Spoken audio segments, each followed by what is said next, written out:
Bună, dragii mei, și bine ați venit la Mica în bucătărie! Astăzi vreau să vă fac un tort mexican super delicios. Și anume un șocoflan. O să vedeți despre ce este vorba.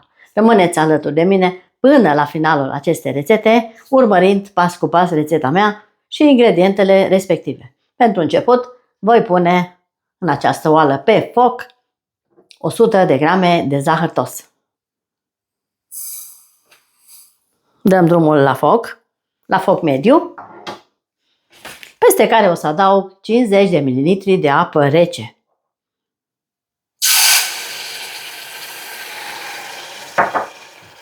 Focul trebuie să fie la mediu și o să las zahărul până o să se caramelizeze. Separat am pregătit și un vas rezistent la foc pe care îl voi pune într-un alt vas mai mare. O să vedeți despre ce este vorba.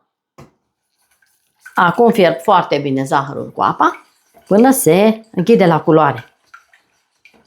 Dumneavoastră până atunci, abonați-vă dacă doriți rețete culinare cu Miha pe Facebook pentru rețete foarte bune, zic eu, și cine dorește să intre în comunitatea miha.de de pe Facebook este invitat și acolo, de asemenea este gratuit. Mulțumesc frumos pentru sprijin și ajutor. Pentru prietenia dumneavoastră, spuneți de unde mă urmăriți. Eu vă pup cu drag. Caramelul meu este aproape gata, încă puțin. Mai las puțin să se închidă la culoare. Oprim focul. Iar acum, imediat o să-l golesc în acea formă de sticlă rezistentă la temperatură mare. Așa arată caramelul meu, trebuie să vedeți, închis la culoare. Acum îl voi goli în această formă de sticlă.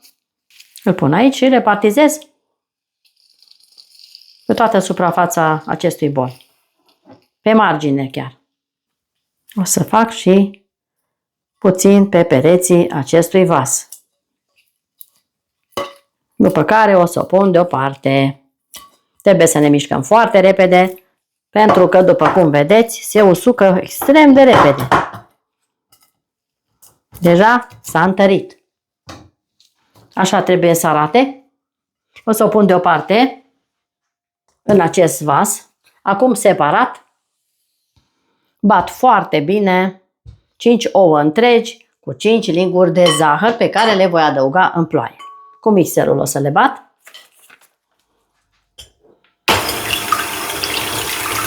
Nu trebuie bătute ca la blac. Trebuie foarte subțire. Deci numai puțin să se topească zahărul. Atât. Adaug zahărul. Totodată. Peste ouă voi adăuga o esență de vanilie. Puteți pune și zahăr vanilat dacă vă place mai mult. Trebuie să avem gust de vanilie. Și mai amestec încă puțin. Am amestecat zahărul pentru a se topi cât de cât. Peste care voi pune acum la cele 5 ouă 500 de ml de lapte foarte rece. O să pun tot laptele peste ouă și voi amesteca până încorporez laptele nou. Și aceasta este compoziția mea, prima din ele. Voi turna acest lapte rece peste această formă, peste caramel. Voi pune aici și îl voi da deoparte și continui rețeta. Nu suntem gata. Imediat vă arăt ce urmează. Așa, am pus aici. Așa arată. O să o pun deoparte în aceeași tavă. Acum urmează altă parte. Aici am 2 ouă întregi pe care le voi mixa foarte bine cu 2 linguri mari de zahăr. Dacă doriți mai dulce, puneți zahăr mai mult. O să adaug o esență de rom de această dată, pentru că avem un tort mexican. Acum voi blendui foarte bine aceste 2 ouă până le amestec complet. Miroase excelent de la acest rom. Peste ouă voi pune acum 50 de mililitri de ulei. Voi amesteca 50 de mililitri de lapte Amestec. Și asta este gata pentru moment. Acum, peste compoziția mea, o să cernem făină, jumătate de pachet de praf de copt și 2 linguri de cacao. Cern peste cele 2 ouă întregi, absolut totodată. Dumneavoastră apăsați clopoțelul pentru a primi notificări cu tot ceea ce gătesc eu delicios la mine în bucătărie.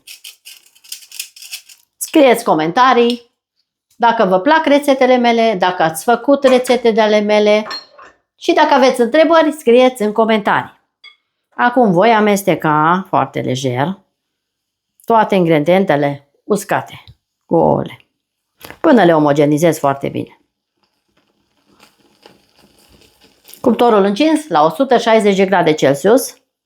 Dăm drumul la cuptor că nu dă dui. Amestec să nu am cocoloașe. Așa trebuie să arate, să nu fie ca și cel de blat, să fie un pic mai subțire. Pentru că nu este un blat oarecare, este ceva special. Vă invit să faceți această minunată rețetă. Să o încercați să vedeți cum este. Am amestecat foarte bine. Voi lua această tavă și voi pune din această compoziție interesantă în acest vas peste cel cu lapte. Peste stratul cu lapte vom pune așa ceva. Să vedeți ce bunătate vă face Miha astăzi. De o să rămâneți uimiți de frumusețea acestui tort. Pur și simplu îl punem aici așa la întâmplare. O să pun pe tot. Acesta este tortul meu mexican de astăzi. Vă arăt doar așa pentru că nu pot să vă arăt altfel. Acum aici am nevoie de 500 de ml de apă pe care o voi fierbe și o voi pune în această tavă sub tava cu blatul. Acum torn această apă clocotită, 500 de ml, aici sub această tavă, în tava cealaltă și voi da la cuptor 160 de grade Celsius pentru aproximativ 50 de minute, nu sunt sigură, o să vă spun cât a stat la mine în cuptor. Rămâneți aproape. Dragilor, tortul meu mexican este gata, așa arată. L-am lăsat pentru câteva minute să se răcească, iar acum vreau să-l răstorn. Ați văzut ce bine arată? Să vedeți cum este. Iar dacă este cald, trebuie să ne mișcăm foarte repede, pentru că este extrem, extrem de fierbinte. Cu mare grijă și viteză.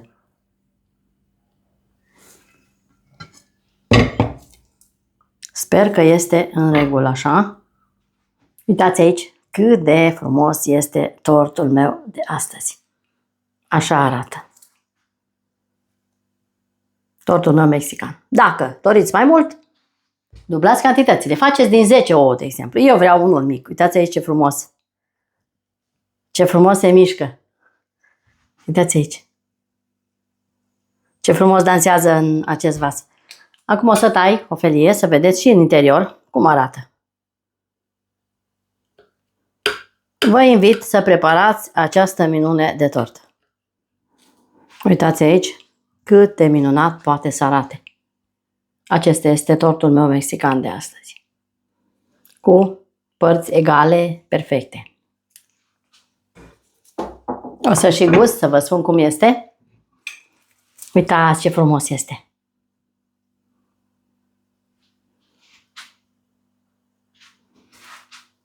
Atât de moale și se taie atât de bine.